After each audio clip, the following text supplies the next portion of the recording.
नमस्कार सर्वांना, Sangeeta blouse designer या चॅनलवरती तुमचं पुन्हा एकदा खूप मनापासून स्वागत.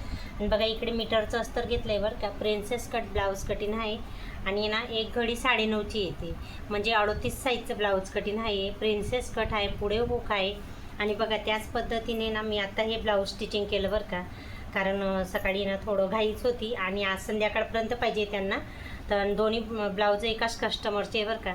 आणि त्याच्यामध्ये बघा ही साडी आहे, बघू शकता. आणि बघा आता स्टिच केलेलं आहे, सर्व ब्लाऊजचे धागे दोरे पण त्याला चिपकले बरं का. आणि बघा ह्या साडीचं या ब्लाऊज आहे, म्हणजे याचं अजून ब्लाऊज पीस कापायचं बाकी आहे आणि हे अस्तर आहे. आणि बघा हे मी आता स्टिच केलं बरं का, बघू शकता.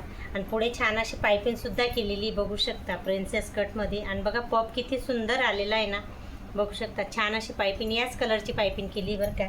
आणि मागे ना असं छान मटका गळा झाला आहे, बघू शकता. खूप सुंदर असं ब्लाऊज झालं आहे. लॉंग स्लीवला सुद्धा पायपिंग केलेली आहे आणि हे ना पूर्ण पाठीला सुद्धा पायपिंग आहे बरं का.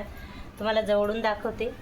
तर बघा छान अशी मागे पुढे पूर्ण पायपिंग केलेली आहे ब्लाऊजला, बघू शकता. मला सांगितलं होतं त्या कस्टमरने की पूर्ण पायपिंगचं कर असं. आणि याची शिलाई ना मला ते 350 रुपयेसुद्धा देणार आहे बरं का. तर थोडी मेहनत लागते, पण कसं आपल्याला 2 पैसे मिळतात त्याचा बी खूप आनंद होतो. आणि बघा याच पद्धतीने आता इथे सुद्धा मी कटिंग तुम्हाला करून दाखवते. याचा कटिंगचा पण नाही, स्टिचिंग याचा दोघींचा व्हिडिओ नाही बरं का. शॉर्ट व्हिडिओसुद्धा बनवला नाही, कारण सकाळी खूप घाई होती बनवायला. आणि आता घ्यायला येता येते. आणि हे ना संध्याकाळी परत येणारे घ्यायला, कारण त्यांना वेअर करायचं आहे, लग्न आहे त्यांच्या घरी, त्याच्यामुळे. आणि बघा इकडे 38 साईजचं छाती आहे, तर त्याच्या 4 घड्या करायच्या आहेत. एक घडी इथं मी 9.5 घेणार आहे. हे बघा एक 9.5 आणि इथे एवढा तर एवढं 2 इंच अंतर. आणि बघा एवढं 2 इंच अंतर आहे ना, जास्तीची आपण शिलाई घेतो ना त्याच्यासाठी सोडून दिलेलं आहे. आणि आता आहे ना कट करून घेते. आणि हा जो कपडा आहे ना कटिंग करून साईडला करते, हा स्लीवसाठी यूज करायचा आहे. आणि बघा आता हे ना जे मी आता माप घ्यायचं आहे ना आपल्याला, तर त्याच्यासाठी आता 4 फोल्ड करून घेते तो, म्हणजे जेणेकरून आहे ना एका साईडला बॅक पार्ट आणि एका साईडला फ्रंट पार्ट दोघं निघतील बरं का. प्रत्येक व्हिडिओमध्ये मी तुम्हाला खूप प्रयत्न करून सांगते की या पद्धतीने कटिंग करून बघा तुम्ही. तुम्हाला नक्की व्हिडिओ समजत असेल ना, तर खरंच मला एक लाईक आणि सबस्क्राईब करायला विसरू नका बरं. माझे व्हिडिओ ना खूप ताई बघता, पण खरं सांगू का तुम्हाला, कोणी लाईकसुद्धा करायला तयार होत नाही आणि सबस्क्राईब तर अजून मुळीच नाही. तर नक्की माझ्या व्हिडिओंना सपोर्ट करा तुम्ही. आणि बघा पूर्ण लंबाई घ्यायची मला इथं 14 आहे तर 15 घेते बरं का पूर्ण लंबाई. आणि शोल्डर आहे ना इथं 6 घेतलं आहे, बघू शकता. आणि इथं मुंडा आहे ना हा पण 6.5 घेते ही मुंडा पण. आणि 1 इंच आणि अर्धा इंच वरती इथं छान असं राऊंडमध्ये गोल करायचं आहे. आणि पुढचा गडा आहे ना 7 घेते, गोल घ्यायचा आहे. हे बघा लांबीला 7 घेतला, हा मुंडा आहे ना 6.5 घेतला आहे. आणि रुंदीला आहे ना 2.5 घेते बरं का, नेहमीप्रमाणे, बघू शकता तुम्ही.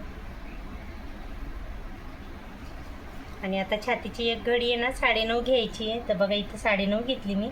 38 साईजचं ब्लाऊज कटिंग आहे अजून पण तुम्हाला सांगते. आणि एक घडी घेतली 9.5ची.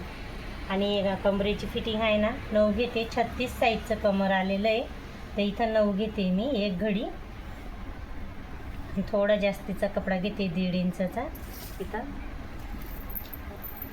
बघा छान येथपर्यंत तर तुम्हाला समजलं ना. बघा पूर्ण लंबाई 15 घेतली, 4 फोल्ड केलेलं आहे. बॅक पार्टने फ्रंट पार्ट दोघं हे आपण वर हे इथून आहे ना कट करून घेऊ, म्हणजे बॅक पार्टने फ्रंट पार्ट वेगळे होतील. आणि बघा पूर्ण लंबाई 14 होती तर मी 15 घेतली. शोल्डर 6 घेतलं आहे, मुंडा 6.5 घेतला आहे. छातीची एक घडी 9.5 घेतली, कमरेची एक घडी 9 घेतलेली. 2 इंच आणि 1.5 इंच जास्तीचा कपडा आपण फिटिंगसाठी घेतो तो घेतला आहे. पुढचा गडा घेतला आहे लांबीला 6, रुंदीला 2.5 घेतला, इथून पण इथून पण. बघा तुम्ही खूप छान आणि सुंदर असं ब्लाऊज मी तुम्हाला कटिंग करून दाखवते. आणि असे खूप वेगळे साईजचे ब्लाऊज कटिंग करून दाखवते बरं का मी, कारण 36 साईज, 38 साईज, 40 साईज. आता मागे 2-3 दिवसापूर्वी मी तुम्हाला आहे ना 48 साईजचं ब्लाऊज कटिंग दाखवलं बरं का.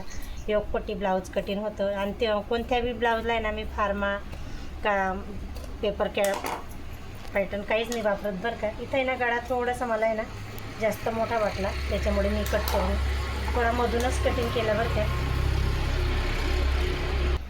आणि बघा आता हे ना कट करून घेतलं आहे. आणि आता आहे ना वरून आपल्याला प्रिन्सेस कट ब्लाऊज कटिंग करायचं आहे ना, तर बघा इकडे ना वरून मी 10.5चा पॉईंट घेतला इथून तर इथून 10.5 घेतला आहे बरं का.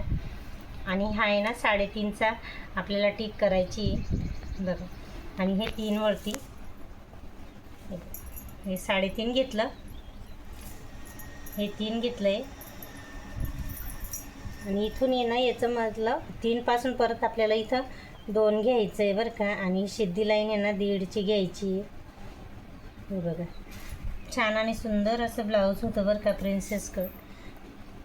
बघा इथं कुठे पण डायरेक्ट कटिंग करते बरं का, फार्मा वगैरे का पेपर पॅटर्न नाही आहे. अजून पण तुम्हाला सांगते, तुम्हीसुद्धा कोशिश करू शकता डायरेक्ट कटिंग करायची बरं का.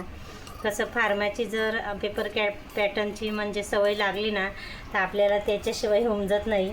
आणि डायरेक्ट कटिंग करायचं तर इतकं सोपं वाटतं ना, खूप छान वाटतं बरं का. आणि कसं पण आपण थोड्या कपड्यामध्ये सुद्धा ॲडजस्ट करू शकतो डायरेक्ट कटिंग. आणि फार्मा राहिला ना तर त्याला खूप मास्तर लागतं आणि आपल्याला कस्टमर तेवढे पैसेसुद्धा नाही देऊन जात बरं का. ते त्यांच्या हिशोबानेच देतात ते, की नाही याचे एवढे त्याचे एवढे, अस्तरचे 20-30 आणि तुमची शिलाई 100-200 एवढेच. असं नाही म्हणत की तुम्हाला जास्त अस्तर लागलं तर तुम्ही थोडे 50 रुपये म्हणा किंवा 20-30 रुपये म्हणा जास्त घ्या, असं नाही म्हणत ते.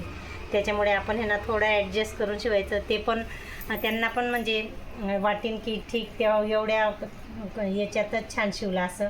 आणि आपल्याला पण 2 पैसे वाचवता येतात. आणि फार्मा जर म्हटलं ना मग जास्त अस्तर लागतं, मग ते आपले पण 2 पैसे जास्तच जातात अस्तरसाठी. आणि बघा इकडे छान असं मी ना मटका गळा घेतलेला आहे. थोडा डीप घेते बरं का, कारण त्यांना डीप पाहिजे हे थोडंसा. आणि हा नेहमीप्रमाणे ना 4.5 वरती आपण टक्स घेऊ शकतो. आणि पाठीचं पुढे हुक आहे बरं का, मागे हुक नाही आहे. 3ची पाठ घेतलेली आहे खूप सुंदर अशी.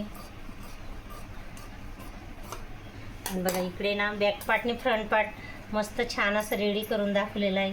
आणि आता ना स्लीवची रुंदी ना याच्यावरनं काढायची बरं का. परत तुम्हाला एकदा सांगते, ती 9.5ची घडी आली ना, छातीचा एक भाग 9.5 आला आहे ना घडी, तर आपण स्लीवची रुंदी इथं 9 नाही तर 8.5 असं घेऊ शकतो बरं का.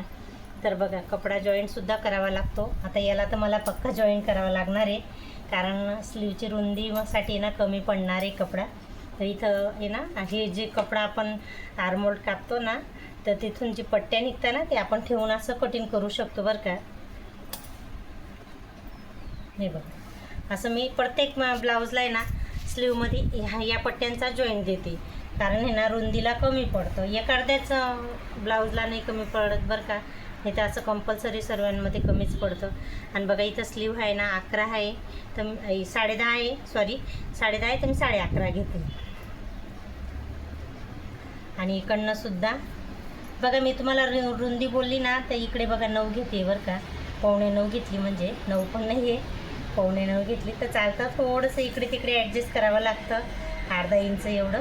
आणि बघा छान अशी स्लीवसुद्धा मी मच्छी कट ना डायरेक्ट कटिंग करते बरं का. बघू शकता तुम्ही, खूप सुंदर असं स्लीवसुद्धा मी तुम्हाला कट करून दाखवलेली.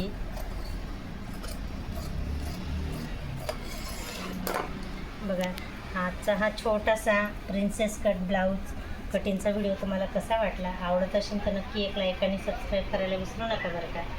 तर चला नेक्स्ट व्हिडिओमध्ये भेटू. बाय.